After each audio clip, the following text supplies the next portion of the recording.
Então, né, como vocês já estão acostumados, a gente vai fazer uma breve introdução, né, e já antecipei, Marcelo falando de cenário, a gente volta um pouco para falar de performance e resultados, tanto do local quanto do internacional. O que esperar adiante, que acho que é a grande pergunta do milhão neste momento, mais do que ao longo do ano como um todo, e efetivamente o nosso asset allocation.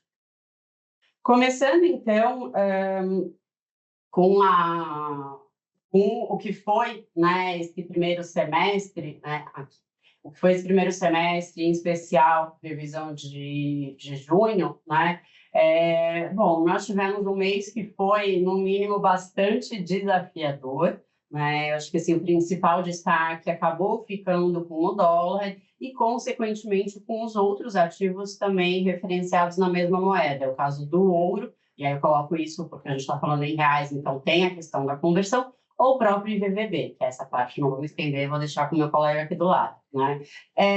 Foi curioso que num momento, né, de uma aversão ao risco maior, ainda assim a Bolsa se valorizou. Compensação, todas as demais classes ficaram abaixo do CDI. E o destaque negativo foi a marcação das NTNBs mais longas.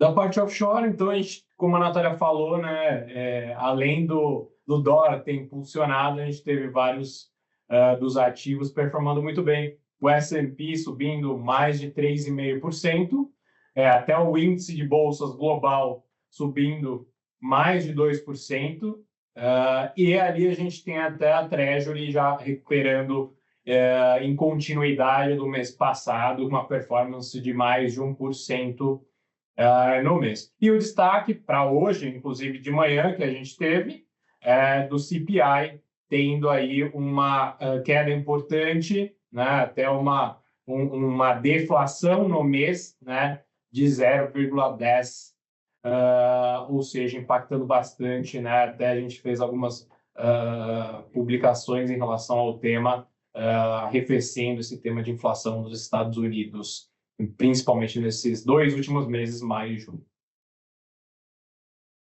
Marta, contigo.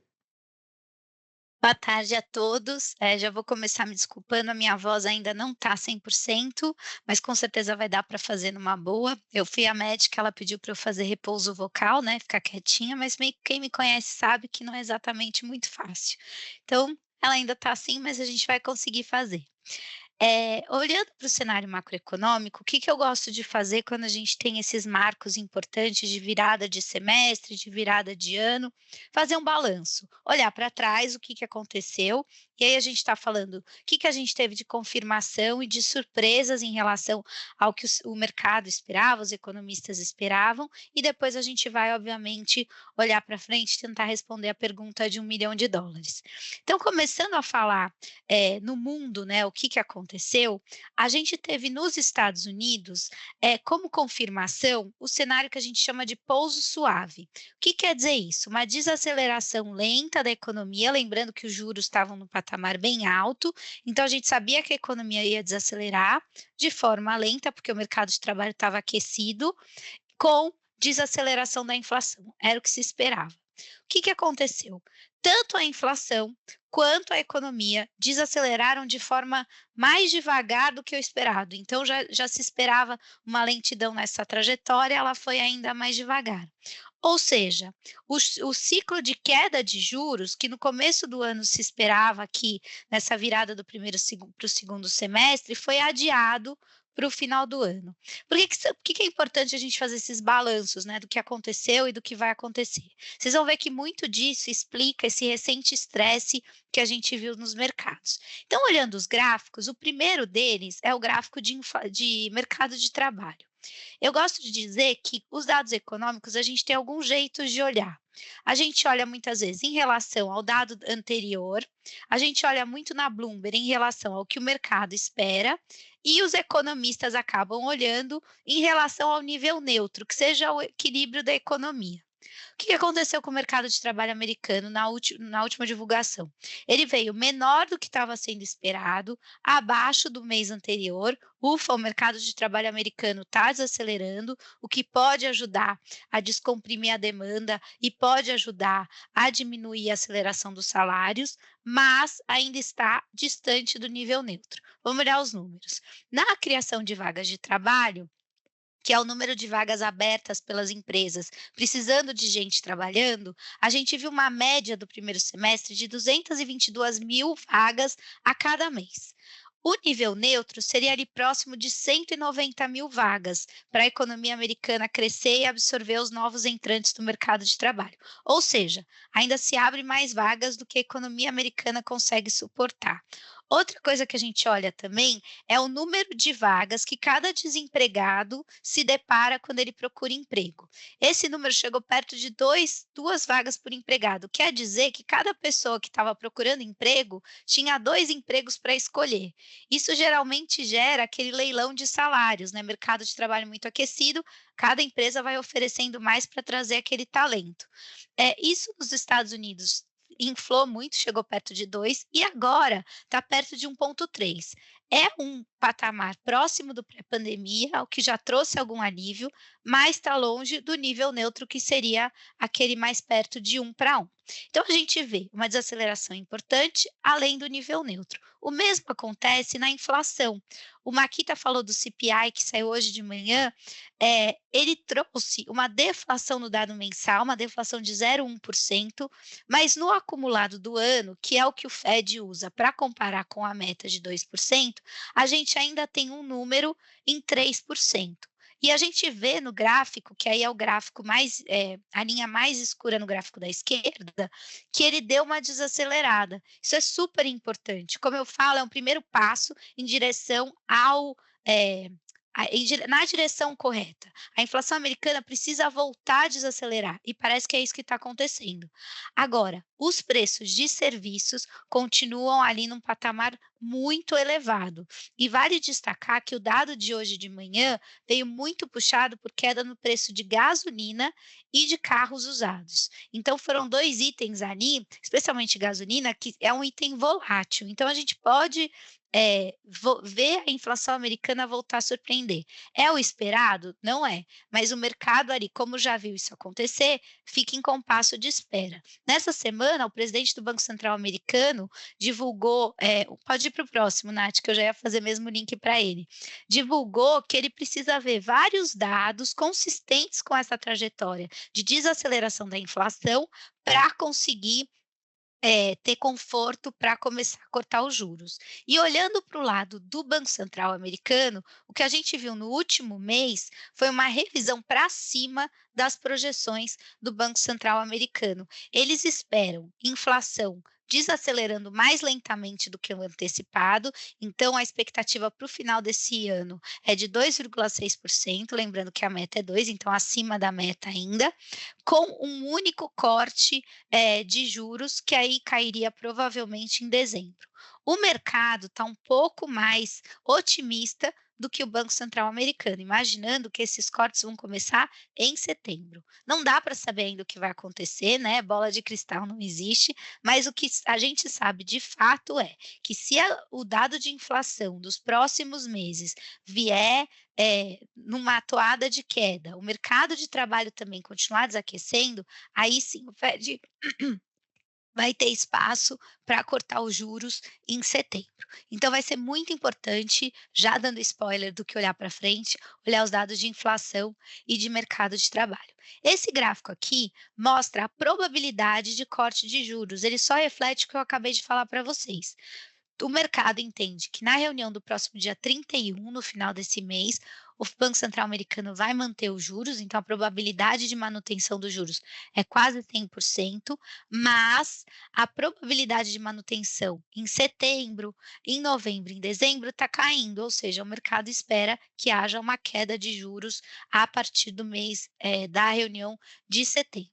Importante dizer que mesmo que o Fed comece a cortar juros em setembro, todo o mercado, imagina os economistas, que o Fed vai fazer o que a gente gente chama de stop and go, que quer dizer o seguinte: o Fed corta os juros, espera uma reunião, corta os juros, espera uma reunião. Afinal de contas, ele vai ter que pisar em ovos no momento de começar a cortar os juros, tá? Só para dizer que quando esse corte vier, não dá para esperar uma euforia de juros super baixos daqui para frente. Os cortes vão ser muito criteriosos, o Fed tem muito medo dessa inflação voltar a subir.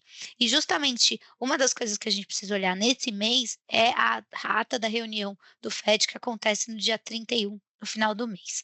Olhando as commodities, aí a gente tem uma boa notícia para o Banco Central americano e para a gente também, porque a gente acaba sofrendo também esse impacto. As commodities, elas tiveram um crescimento muito tímido de preços, o que ajuda na inflação. A gente diz que a inflação do mundo é uma inflação de demanda, muito mais de demanda do que de oferta. Ou seja, o problema não é. Existem quebra de safras em alguns itens, como café, por exemplo, as oliveiras na Europa, a gente viu o preço do azeite disparar, mas não é esse o grande problema da inflação mundial. Ela vem muito mais de demanda do que de oferta. Então, o fato das commodities estarem ali num patamar estável ajuda muito a inflação. A única exceção é o ouro, que é um tipo de commodity que acaba ganhando força sempre que a gente tem incertezas no mundo. Mas as commodities que pegam na inflação ao consumidor, metais, energia, agricultura, essas sim estão com crescimento contido no ano. Não é zero, mas é um crescimento contido. O próximo slide, ele mostra uma questão que a gente tem falado aqui desde o começo do ano. Eu estou parecendo vitrola quebrada, quem tem ali mais de 30, 40 anos, não sei, lembra o que que é a vitrola quebrada, era aquele disco que ficava se repetindo. Por que que isso é tão importante? Porque os preços de frete, eles acabam sendo repassados para a inflação ao consumidor. Então, se todos os preços continuarem estáveis, mas o transporte aumentar de preço, aí o consumidor vai acabar pagando um preço maior. E o que que a gente viu? Os preços de frete subirem bastante, principalmente por conta do conflito ali no Oriente Médio entre Israel e Hamas. O Irã entrou no conflito, continua atacando as embarcações que passam no Mar Vermelho e elas precisam fazer um desvio pela costa sul da África. Isso torna todo o transporte muito mais demorado e muito mais caro. E a gente viu esse spike de preços. Para vocês terem uma ideia, em relação a outubro do ano passado, quando o conflito começou, os fretes já subiram 300%, é bastante coisa. E aí, no gráfico aqui da esquerda, eu trouxe só para vocês verem o trânsito de embarcações na costa sul da África, que subiu para Chuchu, e o trânsito de embarcações no Mar Vermelho, que caiu bastante, mostrando esse descolamento, né? Você precisa pegar uma embarcação maior para fazer um desvio muito grande, que custa mais caro e custa mais tempo. Olhando então para o próximo, o que que a gente precisa olhar como uma outra fonte de incerteza, que pode ainda não está nos preços, mas pode sim colocar um solavanco, principalmente a partir do ano que vem. E como o mercado trabalha com antecipação, a gente precisa olhar sempre para o futuro. As eleições americanas. O grande destaque, né, nesse evento desse mês foi o debate. O Biden teve um desempenho muito ruim no debate. Isso fez com que os democratas começassem a exigir a troca do candidato à presidência. Ele perdeu muito apoio, tem pedido inclusive doação de campanha, mas a troca dele não depende do partido, depende de um imbróglio jurídico, porque nos Estados Unidos você tem as primárias que já foram realizadas, indicaram ele como candidato, e depende dele renunciar. Então é muito importante a gente ver o que vai acontecer nesse mês de junho e no mês de julho, porque a gente vai ter justamente as convenções, desculpa, no mês de julho e de agosto. A gente vai ter as convenções dos partidos e depois os outros debates. Então, é nesse momento em que a definição dos candidatos vai acontecer. E aí a gente vai começar a ver as pesquisas e ver como esses candidatos vão andar. Por enquanto, o Trump está na frente com mais chance de levar esses votos. Então, esses marcos vão ser bastante importantes.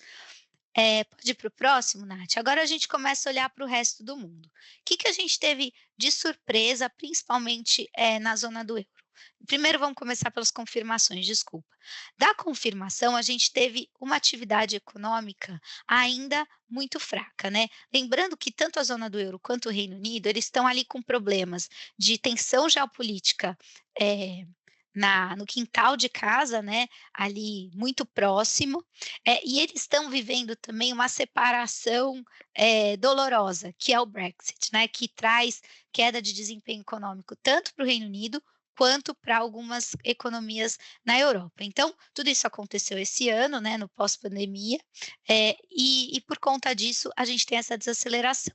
O que que teve de surpresa? Com a desaceleração econômica, a inflação também voltou, inclusive no Reino Unido, vocês vão ver daqui a pouco, a inflação está na meta de 2%, a primeira economia avançada a trazer a inflação para a meta, e o Banco Central Europeu, pela primeira vez na história dele, que foi criado no começo dos anos 2000, começou o ciclo de corte dos juros antes do Fed. Então isso foi uma surpresa. Todo mundo esperava que o Fed tivesse espaço para cortar juros e depois os outros bancos viessem, mas não foi o que aconteceu.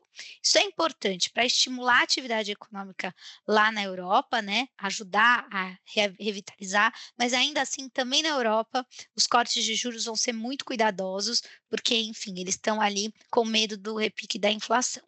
Uma outra surpresa importante que marcou o mês de junho, desculpa, de maio e de junho, foram as antecipações de eleição, tanto na França quanto no Reino Unido. No caso da França, o solavanco foi ainda maior, porque quando Macron chamou a antecipação das eleições para o legislativo, o que se esperava é que a direita ganhasse um grande espaço. Isso trazia incerteza com relação a políticas populistas, ou seja, a França se fechar, isso acaba sendo muito ruim porque traz inflação para o mundo todo, né? Traz tarifas alfandegárias, traz dificuldade de comércio entre os países. O que aconteceu, e aí, né, o plot twist da eleição francesa foi a mudança que quem acabou se saindo melhor foi a esquerda, foi justamente o polo oposto. Mas também tem incerteza desse lado, porque governos de esquerda, em geral, são governos que gastam mais, e a gente sabe que todos os países da Europa, do mundo todo, estão sofrendo com dívida pública alta por conta do dinheiro que eles tiveram que jogar na economia durante a Covid-19, né? Nenhum dos países se recuperou. Então, existe ainda incerteza, é um pouco mais contida, mas ainda assim existe incerteza na França. No caso do Reino Unido, houve uma mudança de governo e aí o Partido Trabalhista ganhou as eleições e a gente também vai ver uma guinada ali de viés político. Olhando só os números que eu já falei para vocês, as inflações, tanto na zona do euro quanto no Reino Unido, menores do que nos Estados Unidos. Daqui dá para ver como nos Estados Unidos está parada e nos outros países tá para baixo, e os juros nas principais economias avançadas em queda, principalmente na zona do euro. Indo para a China, não, desculpa, eu já falei das eleições, né, só mostrando aí os gráficos. Falando de China rapidamente, o que que a gente tem? A China ainda é um país muito importante no mundo, mas tem perdido, força, justamente por conta das tensões geopolíticas, né, tudo se liga, vocês vão ver que a economia, né, os vasos comunicantes são muito rápidos. Por conta das tensões geopolíticas, os países se afastam de eventuais, inimigos, mesmo que fosse uma guerra comercial e não uma guerra bélica.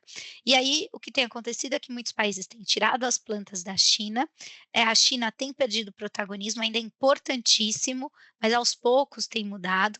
Isso faz com que o crescimento econômico na China caia. Também o modelo de crescimento econômico chinês tem sido mais, tem se esgotado.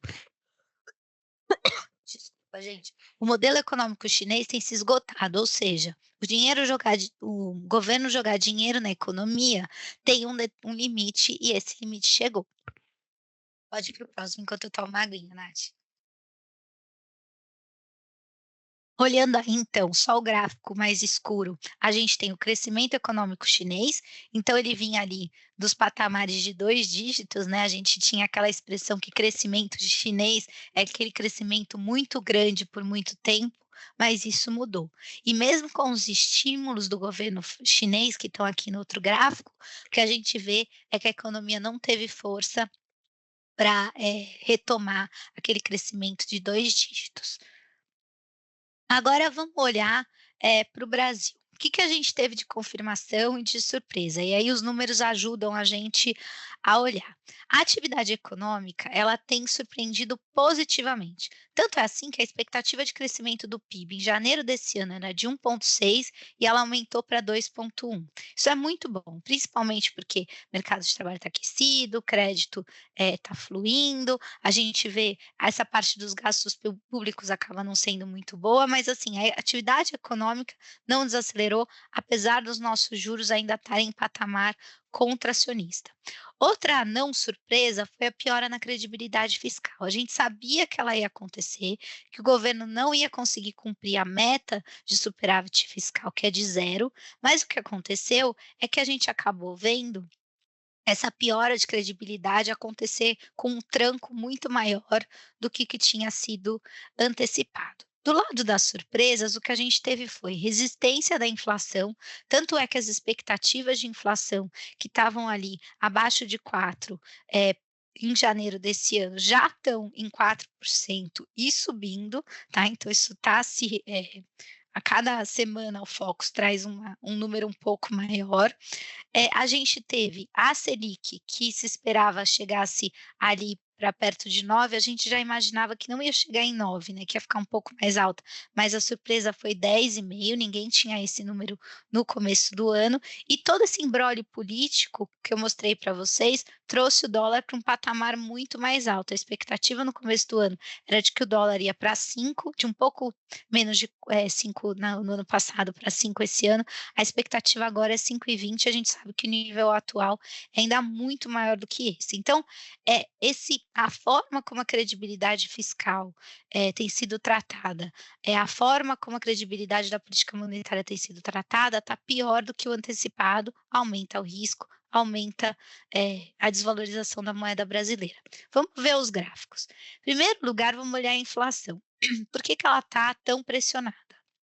A inflação brasileira, ela desacelerou, isso foi importante, mas a gente teve ali os preços de serviços num patamar muito elevado. A inflação de serviços no Brasil não desacelerou, por conta do mercado de trabalho aquecido. Ela está em perto de 5, né, agora está em 4,5 nesse último dado, mas ela deve voltar a subir no dado, que vai sair no próximo mês. E a gente teve uma surpresa negativa do lado de alimentação. Os preços de alimentação já estavam subindo desde o começo do ano e deram uma pulada ainda maior por conta da tragédia climática no Rio Grande do Sul. Tudo isso faz com que alguns itens da inflação, por conta da demanda aquecida, sejam repassadas e os preços na economia como um todo acabem subindo. A gente tem mais um problema que é a questão do dólar. O dólar veio subindo desde o começo do ano, a gente teve esse repique agora no último mês, mas desde o começo do ano o dólar está indo ali para cima. Isso se repassa muito rápido. Aqui eu coloquei os dados de câmbio, né, o avanço do dólar ano a ano, e os preços de inflação de alimentos. Olha como eles andam de uma forma quase paralela, porque alta de dólar significa alta de preços de alimentos para cá. É inflação importada. O Banco Central brasileiro estima que se o dólar ficar depreciado 10% em um trimestre, sendo que o câmbio já chegou a desvalorizar quase 15% nesse ano, a gente tem repasse de 1 ponto percentual para a inflação. Ou seja, se o dólar desvalorizar 10% e ficar nesse patamar por 3 meses, o repasse acontece e a gente, ao invés de ter inflação de 4, tem inflação perto de 5. Então, o dólar também é uma questão super importante para a inflação. O repasse é muito rápido no Brasil. Olhando agora, uma questão importante com relação à meta, só trazer de novo para vocês, houve uma mudança do cálculo do cumprimento da meta de inflação. O que que é isso? Todo ano o Banco Central tem que tirar uma nota boa para passar de ano. Qual é essa nota boa? Inflação dentro do intervalo ali da meta, entre 1,5 e 4,5. Se o Banco Central não tira essa boa nota, se a inflação ficar fora desse intervalo, ele tem que mandar uma carta se justificando e dizendo o que que ele vai fazer, por que que isso aconteceu e o que ele vai fazer. É claro que essa punição não é uma punição, de tirar banqueiro central, nada disso, mas é uma forma do banqueiro central ter que se explicar perante o mercado. Isso era o que acontecia até esse ano, né, a regra até 2024. A partir de 2025, a inflação não vai ser apurada todo final de ano, ela vai ser apurada todo mês, e não é só no último mês do ano a inflação ficar fora da meta. O Banco Central só vai ser considerado que não cumpriu a meta, não passou de ano, se a inflação ficar 6 meses fora desse intervalo. Por um lado, eh essa flexibilidade pode ser boa para o Banco Central em momentos de estresse, por exemplo, com o que aconteceu no Rio Grande do Sul. Isso vai puxar a inflação para cima e poderia manter a inflação alta por bastante tempo. Então, esses 6 meses servem para acomodar. Por outro lado, a gente não sabe quem vai ser o banqueiro central no ano que vem, quem vai ser o presidente do Banco Central que vai ser indicado nesse segundo semestre. Isso faz com que a gente tenha um pouco de incerteza. Será que ele vai usar esse intervalo para acomodar choques muito fortes? Ou será que ele vai usar esse intervalo para falar: vou deixar para estudar no dia antes da prova, e aí não vou conseguir tirar a nota que eu precisava, e a inflação vai perder o controle. Então, esse tipo de desconfiança do mercado e as falas do presidente da República acabaram colocando todo mundo está segurando a respiração, né? Como é que vai ser o Banco Central ano que vem? Na dúvida, a gente pede prêmio de risco. Vocês vão ver que a curva subiu bastante. Olhando a questão fiscal, também teve as falas do presidente da República. Primeiro, vamos olhar como é que os números estão agora, né? O déficit fiscal está em 2,5% do PIB. O que que é isso? O governo gasta 2,5% do PIB a mais do que ele arrecada. Isso no acumulado em 12 meses. A expectativa é que até o final do ano esse número chegue perto de 1%, porque tem alguns fatores não recorrentes, por exemplo, o pagamento de precatórios. Isso vai sair. Mas ainda assim é muito ruim, né, gastar 1% do PIB todo ano, a mais do que você ganha é bastante coisa. O que que o governo prometeu no arcabouço fiscal? Que ele ia zerar esse número. Só que o governo não tem como zerar esse número, os gastos obrigatórios são grandes, o governo não consegue aprovar aumento de impostos ad eterno, e as falas do presidente da República em relação a eu não preciso cuidar tanto das contas, também são muito ruins. Então, o mercado não espera que a gente tenha o cumprimento do fiscal. Se as contas públicas do governo estão ruins, a política monetária é incerta, o que o mercado faz? Na dúvida, vamos pedir prêmio de risco. O prêmio de risco foi precificado nas curvas, de juros, a Nath vai mostrar para vocês melhor, mas eu gosto de olhar o dólar, porque o dólar acabou sendo a manchete do mês, né. A gente ouviu falar de dólar muito, eu tenho certeza que os clientes também, têm procurado vocês para falar isso. Eu mostrei esse gráfico no update de manhã, mas eu só vou retomar ele, porque ele linka com tudo que eu falei até agora. O dólar ele é relativo, né, a moeda brasileira em relação à moeda americana. A moeda americana se valorizou nesse cenário. Por quê? Juros altos nos Estados Unidos, vale a pena investir lá. Incerteza política na Europa, eu vou sair correndo da incerteza. Incerteza política na América Latina, tensão geopolítica, eu vou para a segurança. O dólar se valoriza. No Brasil, incerteza em relação à política monetária, política fiscal. O presidente da República dizendo que ele não está muito preocupado com isso. Opa, eu vou sair correndo daqui, cai a demanda pelo real. Nessa força, a gente viu esse descolamento e a gente viu esse repique grande do dólar. E ele acaba precificando as incertezas, né. Uma das incertezas está ali nesse gráfico, que é a dupla desancoragem de expectativas. O que que é isso? O mercado trabalha com expectativas, os economistas vão lá, fazem os modelos deles e dizem: "A gente imagina que a inflação vai ser tanto, o déficit fiscal vai ser tanto, o PIB vai ser tanto". Quando o mercado, os economistas acreditam que a inflação vai ser muito maior do que a meta, não só nesse ano, mas nos próximos também, e que a questão fiscal também vai sair da meta, não só nesse ano, mas nos próximos também, a gente chama isso de dupla desancoragem. Isso é só para mostrar para vocês como as expectativas do mercado estão distantes do que o governo promete, né, do que seria a governança do governo, do que seria o nível ideal. Isso faz com que a gente tenha aí, esse prêmio de risco para o Brasil, porque as coisas estão descoladas do equilíbrio. Olhando esse descolamento de equilíbrio, eu trouxe aqui um histórico, porque a gente às vezes tem a sensação, e eu trouxe isso por causa de uma conversa que eu tive com uma pessoa que, né, do time comercial, que disse que uma cliente estava muito preocupada, querendo ir embora do país, porque essas notícias acabam, claro, assustando a gente. O cliente está preocupado com o dinheiro dele, né? Será que esse país foi para o brejo? O que que aconteceu? Eu quero mostrar para vocês que esses momentos de descolamento aconteceram também no passado e depois houve uma volta. Eu trouxe aqui alguns destaques. O primeiro foi lá em 2015, quando teve um problema de risco fiscal, começou a Lava Jato, teve uma questão de incerteza política por conta do impeachment, a gente viu um descolamento. O real acabou se desvalorizando muito mais do que os outros países emergentes.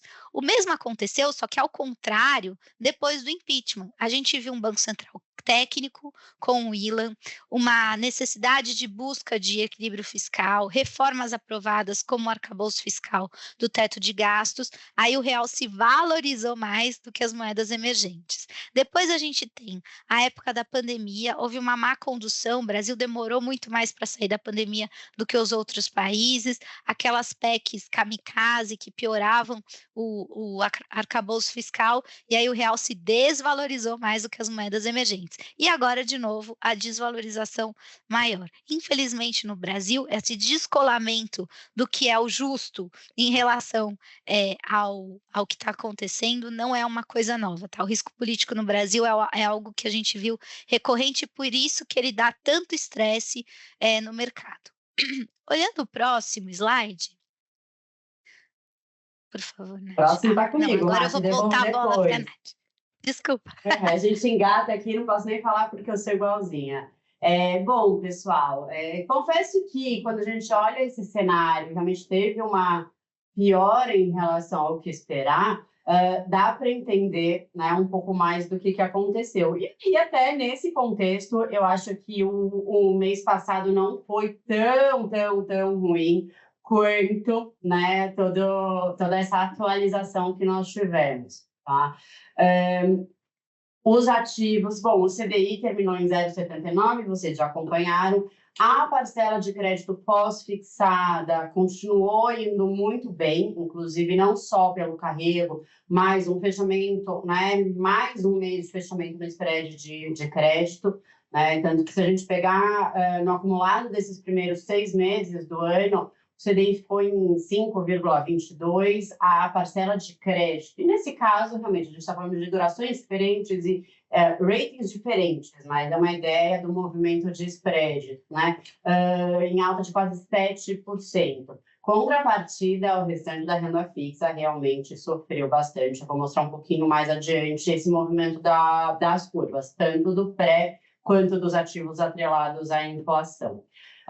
O que eu acho que até destoa um pouco desse cenário foi justamente a valorização do Ibovespa no mês de junho, né? Se a gente fosse pegar pela teoria, o famoso kit Brasil, nós tivemos a taxa de juros por aqui, futura, aumentando, nós tivemos o dólar se valorizando, né? E respondendo por a principal variação no ano, né? Foi 6% dos 15% só no mês de junho, e ainda assim o Ibovespa ficou no campo positivo, né? Ainda assim, a gente sabe que no ano o cenário ele é muito mais desafiador. Trazendo para vocês, então, o resultado das carteiras pela marcação a mercado, né, com base nestes benchmarks, se não efetivamente a seleção de ativos, né? Então, realmente, no momento, né, e até mostrei isso para vocês, a bolsa subiu, né, o dólar subiu, mas não é uma posição que nós temos uma participação para as carteiras locais. Todas as demais classes ficaram no campo negativo, ou pelo menos abaixo do CDI. Com isso, natural que o resultado não se aproxime, né, da taxa básica de juros. Ainda assim, alguns aspectos a gente consegue ver que funcionaram, né? A carteira ultraconservadora, pessoal, primeiro, assim, não se assustem, lembrem, a gente está falando aqui da marcação a mercado. Grande maioria dos clientes está na marcação na curva, então eles não sentiram efetivamente essa alta nas taxas, tá? O perfil conservador e moderado, inclusive, eles foram melhores, o que pode parecer um contrassenso, mas é justamente pela posição, ainda que menor, em renda variável. Tá? Bom, a parcela de multimercados, né, os fundos eles ficaram levemente abaixo do CDI, então acabaram sendo um detrator de performance. Passando efetivamente, vocês até já viram esse slide nos updates semanais, né, mas para dar uma ordem de grandeza dessa movimentação, né? Então, aqui onde nós estávamos no final do ano passado, comecinho de 2024, essa curva cinza médio, né, é onde estava em maio, e aqui esse verde lifetime mais alto foi justamente o fechamento de junho. Então, vocês conseguem ver que foi uma abertura bem importante da curva, o que explicou, por exemplo, esse resultado tão negativo para os prés mais longos.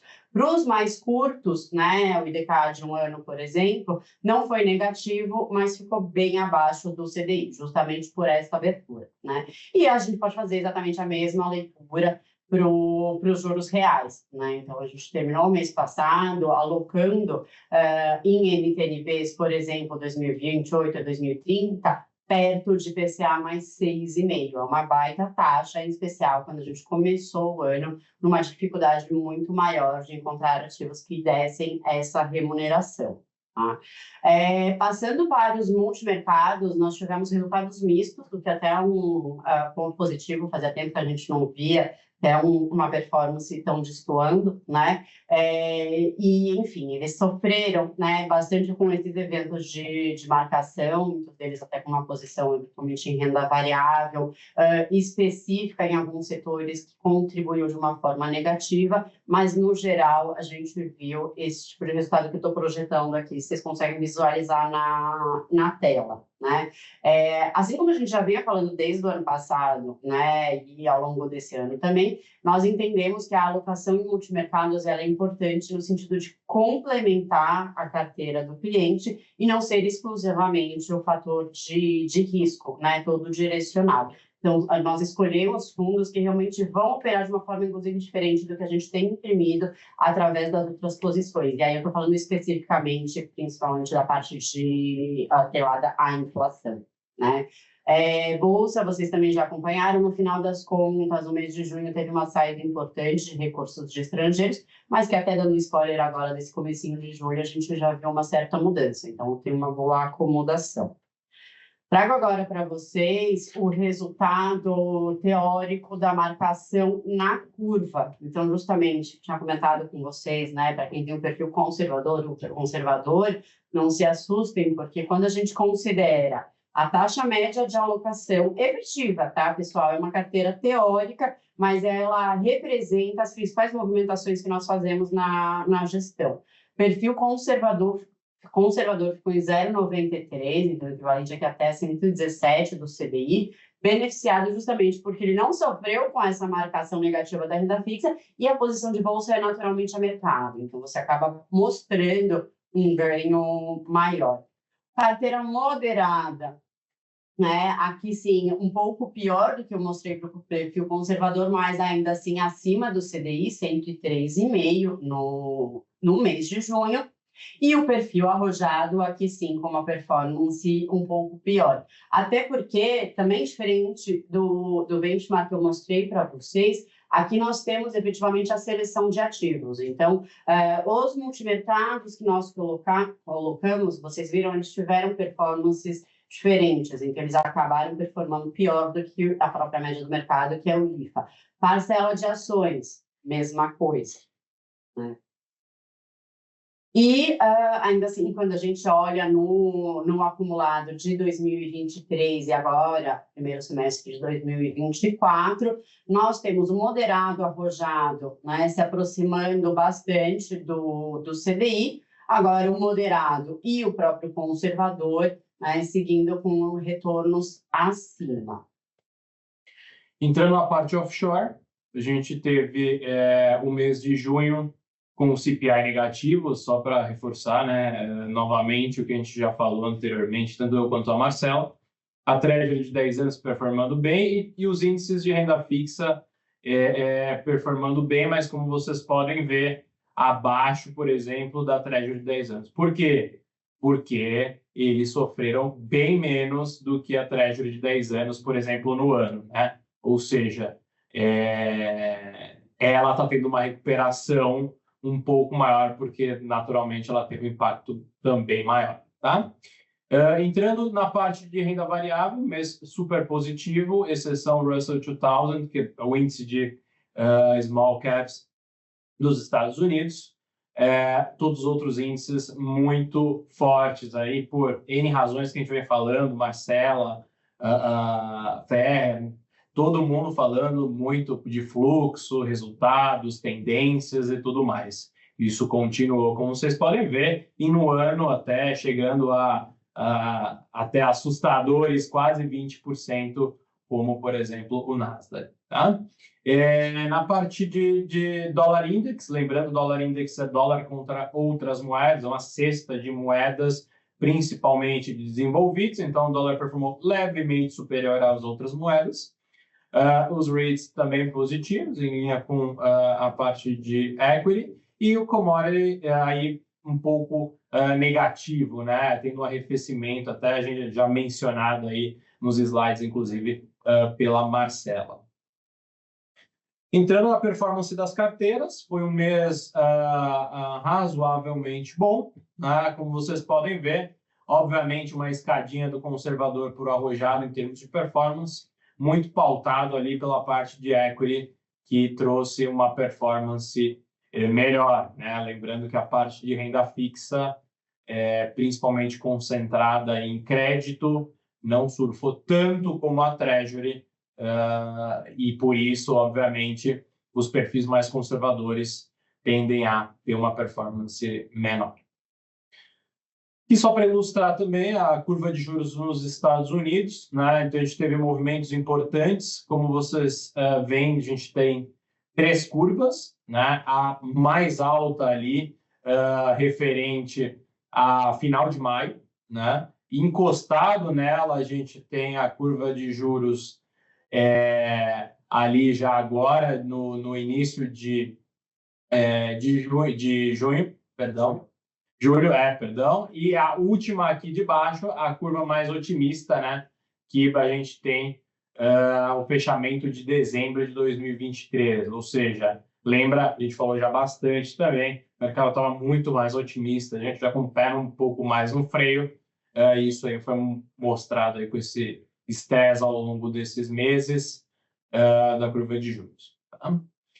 E aqui na parte de equity, traduzindo os números que vimos anteriormente para gráficos, né, uma performance assim muito forte desde dezembro de 2022, por exemplo, o Nasdaq surfa uma performance de novamente assustadores 70% e o S&P um pouco atrás, mas também muito bem, com mais de 40%. Já o Eurostoxx um pouquinho abaixo também, um pouquinho menos de 30%. Passar um pouco do resultado dos portfólios, do portfólio moderado, né? Esse é a carteira marcada, né? Como a Nath traz na curva, a gente não tem essa opção, né? Lembrando que a carteira lá é 100% a mercado, e essa é de fato a nossa alocação, a nossa carteira modelo que a gente tem sob gestão. Então, como vocês podem ver, uma performance no ano de 0,68, sofrendo principalmente pelo tema de renda fixa, como mostrei anteriormente também, teve uma abertura significativa, que a gente aproveitou, inclusive, para aumentar exposições e trazer carregos melhores, mas, ao mesmo tempo, a gente tem esse movimento de curva de juros impactando, e a posição de bolsa, apesar de da gente a gente hoje anda em bolsa por questões de precificação, principalmente, mas o benchmark tem mais que o dobro de ações, está levemente acima da nossa performance, ou seja, a nossa alocação está sendo bastante efetiva na parte de renda fixa, que estão conseguindo trazer uma melhor efetividade que os índices. Tá? E, por fim, o histórico, né, da carteira desde 2022, janeiro 22, é uma performance ainda com um gap importante sobre o benchmark que eu mencionei anteriormente, mas ainda levemente aí abaixo do CPI, mas que com a alocação que a gente tem um carrego muito bom. Essa questão de tempo para a gente poder recuperar esse resultado. Para finalizar, então, o resultado, né, da parte local, a gente traz aqui a nossa querida tabela periódica desconstruída, e em linha com todo isso que foi mostrado, tanto a parte de cenário quanto a movimentação de mercados, a gente consolida realmente um primeiro semestre com uma piora em relação à precificação. Quem foi bem foi justamente, né, os ativos atrelados ao mercado internacional, então o próprio câmbio da ordem de quase 15%, e VVB e o próprio ouro, né, que ele tem a variação do metal em si e a conversão do câmbio também. E aí nós temos depois justamente a Selic, na verdade, né, o CDI, e todas as demais classes na marcação mercado abaixo, né, em especial com small caps, e as NTNBs, as Bs mais longas, né, com uma marcação bem negativa, seguidos também por Ibovespa, que cai, né, mostrei para vocês, até o final do mês passado acumulava quase 7,5% de queda, né, e os multimercados que praticamente zeraram. Na parcela offshore, como a gente já trouxe para vocês, né, os índices de bolsa muito bem, o ouro que a Natália trouxe também muito bem, lá melhor por causa da variação cambial, né? E os ativos de renda fixa ali negativos, né? De novo, teve abertura de curva de juros, a gente tem tanto as treasuries quanto os ativos de crédito ali performando de maneira negativa, e os high yields ali, da parte de renda fixa, são os únicos que foram melhores, muito aí por um fechamento do spread de crédito de alto risco do que pela própria curva em si. Agora sim, Mar, te devolvo. Então, vamos lá, né? O que que a gente pode esperar, né? A gente falou que teve surpresas, algumas positivas, por exemplo, a atividade econômica no Brasil, nos Estados Unidos a atividade econômica foi resistente, mesmo com juros muito altos, e algumas mais negativas, né? Os bancos centrais conseguiram trazer a inflação para próxima da meta, mas aquela última milha, especialmente nos Estados Unidos, é mais difícil. No Brasil, a gente teve uma inflação resistente, e o principal destaque negativo aí foram os riscos políticos. O mundo vai acabar? Não vai acabar. A jornada vai ser tranquila? Provavelmente não. Então, assim, o que que a gente tem para frente, né? A gente tem um segundo semestre recheado de eventos que são marcos importantes. A gente, claro, vai começar a olhar o começo do segundo semestre, mas eu já trouxe aqui um panorama um pouco maior para vocês também, para a gente já ir acompanhando, não só nessa reunião, mas nas próximas também. O que que a gente tem lá fora? Primeiro lugar, eleições americanas. Acho que vai ser o principal evento político no mundo. Acho não, com certeza. É o principal evento político no ano e vai ser no segundo semestre. Vai ter definição de candidato, vai ter campanha, vai ter outros debates, provavelmente vão ter outros debates. Vamos ver como é que os candidatos vão performar e quem vai levar essa. E aí depois a gente começa a desenhar 2025, como vão ser as políticas públicas por lá. No caso da Europa, o desenho das políticas públicas dos novos governos vão acontecer agora nesse segundo semestre. Então isso também vai ser muito importante. Será que esses países vão ficar mais ainda expansionistas? Será que a gente vai ter uma migração para algum tipo de protecionismo? Enfim, a gente precisa sim olhar como é que esses novos governos vão se desenhar. E as políticas monetárias nos dois países, né? Banco Central americano provavelmente começando a baixar juros, o mercado, de novo, espera o corte em setembro, os cálculos ganharam força por conta desse CPI um pouco abaixo, mas é muito importante que os dados que vão sair em julho e agosto tragam números consistentes, de queda de inflação consistente. Se essa inflação voltar até algum repique, ou se o mercado de trabalho voltar a aquecer, aí o Fed não vai ter espaço para fazer esse corte por enquanto, vai ficar mais para o final do ano. Questão de incerteza por conta das tensões geopolíticas também vai ser bem importante. Olhando para o Brasil, o que, que a gente tem? As eleições municipais, e aí vocês falam, mas Marcela, a eleição municipal é regional, o que, que tem a ver, né? Qual que é a relação disso com a macroeconomia? A relação é importante porque o desenho das eleições municipais, principalmente nas capitais, e a gente aqui em São Paulo está vendo muito isso, podem dar uma indicação importante em relação aos apoios para a eleição de 2026. No Brasil, os mandatos presidenciais têm duas escalas, né?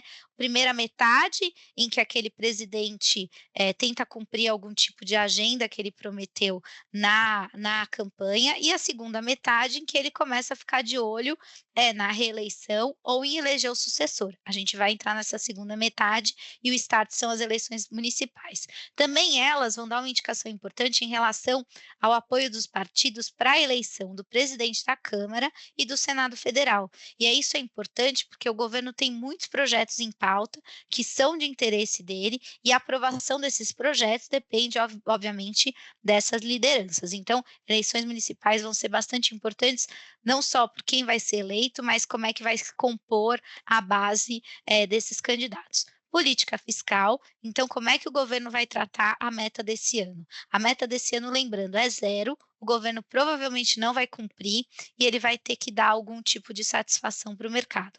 Ou mudar essa meta, ou dar algum tipo de satisfação em relação a cortes para os anos anteriores, afinal de contas é isso que a lei prevê. A atividade econômica, provavelmente a gente vai continuar com uma atividade econômica forte, melhor do que o ano passado. Ano passado foi muito focado em agro, esse é uma atividade mais bem distribuída também no segundo semestre, mas isso acaba mantendo a inflação ali perigosamente perto do teto da meta. 4% não está colado em 4,5%, eu sei que existe um gap ali, mas qualquer choque que houver, se esse dólar ficar muito alto por muito tempo, se tiver pior intenção geopolítica e o petróleo subir muito, a gente pode ver essa inflação descolar da meta. E por fim, e não menos importante, não mesmo, porque é muito relevante, as indicações em relação ao Banco Central. Em 2025, a gente tem novo sistema de cálculo de apuração, né, de cumprimento da meta de inflação, vai ter o presidente do Banco Central indicado pelo atual mandatário da presidência da República e mais 2 diretores. Isso fará com que o governo federal tenha a maioria no Banco Central. Será que vai ser um Banco Central mais político? Será que vai ser um Banco Central mais técnico, como a gente espera que seja? Isso tudo a gente vai ter mais clareza com essas indicações no segundo semestre. O último dia para indicação é 31 de dezembro, mas o mercado tem dito que entre o final de julho e o começo de agosto, esse nome deve sair, até porque o próprio presidente da República parece ter um pouco mais de objetivo de acalmar essas incertezas. Obrigada, Ana. Bom, com tudo isso, né, o que nós temos de asset allocation? Trago aqui para vocês a alocação por classe de ativo para os perfis das carteiras locais, né, desde o ultraconservador até o perfil mais arrojado, né, e aqui o que eu acho que é interessante de colocar, nós fizemos um pequeno ajuste, uma movimentação, aumentando a exposição em pré-fixado, tá? Principalmente nos ativos com liquidez, tá? Que é importante, assim, fazia um tempo que nós não mexíamos no asset allocation, eu acho que foi uma decisão muito assertiva no sentido de entender melhor esse contexto, entender melhor o cenário onde nós estamos navegando. Vimos que realmente teve uma piora, a exemplo, né, do resultado da marcação ao mercado, que eu trouxe para vocês um pouquinho antes, e, ao mesmo tempo, a gente entende que essa taxa de juros já expressou suficiente para que faça sentido, eventualmente, para aqueles que não têm posição ou que tiveram os ativos já vencendo ou enviaram recursos novos, aproveitar taxas maiores do que a gente tinha disponível praticamente ao longo do semestre inteiro. Então, essa foi a mudança que nós fizemos, né? E ao longo até dos próximos updates, a gente vai trazer um pouquinho mais detalhado, né? Lembrando, pessoal, isso a gente fala de terça, nós falamos aqui mensalmente, vale tanto para a gestão, para asset, quanto para a mesa de alocação. né? Muito cuidado na hora de fazer essas alocações. Hoje a gente entende que o prêmio está muito melhor, mas a curva tem apresentado uma volatilidade elevada, provavelmente vai continuar assim. A exemplo do mercado agora está pedindo um prêmio até para próprios vencimentos mais curtinhos, achando que tem uma chance de aumentar, ou no mínimo pedindo um prêmio para alocar nesse pré. Então, cuidado, mas ao mesmo tempo aproveitem esse contato, essa proximidade com o cliente, porque hoje nós temos oportunidades melhores do que nós vimos, né, como eu comentei aqui no começo do ano. Da parcela offshore, a gente não teve movimentações durante o mês. A única coisa que a gente fez foi fazer uma troca de ativo em low duration, né? Que são os ativos de curto prazo, no qual a gente reduziu a nossa exposição num ETF que a gente tinha alocado para fazer uma alocação numa CLN. Lembrando que uma CLN é uma Credit Linked Note, é uma renda fixa estruturada, que costuma ser um ativo mais institucional, porque demanda volumes maiores para fazer a estruturação deste ativo. Tá? É um ativo que a gente conseguiu a uma taxa de 6,75, lembrando que é sempre pré-fixado, cupom semestral e um vencimento de 5 anos, ou seja, isso equivale a uma duration de 3,7, que se enquadra ainda no nosso low duration. Tá? Então, a gente basicamente fez essa mudança para as carteiras, e a gente fez essas mudanças para as carteiras, lembrando que essa é uma alocação estruturada, o cliente precisa ter um option agreement, ou seja, os clientes que tinham isso assinado, a gente fez uma força-tarefa, mas alguns que não conseguiram, infelizmente a gente não consegue ter esse tipo de alocação, mas tem uma alocação que com certeza vai gerar excelentes frutos para os nossos clientes. E, de novo, aqui é só uma forma diferente, mas aqui é aglomerada a parte de renda fixa, né, com uma visualização mais macro, mas sem alterações também.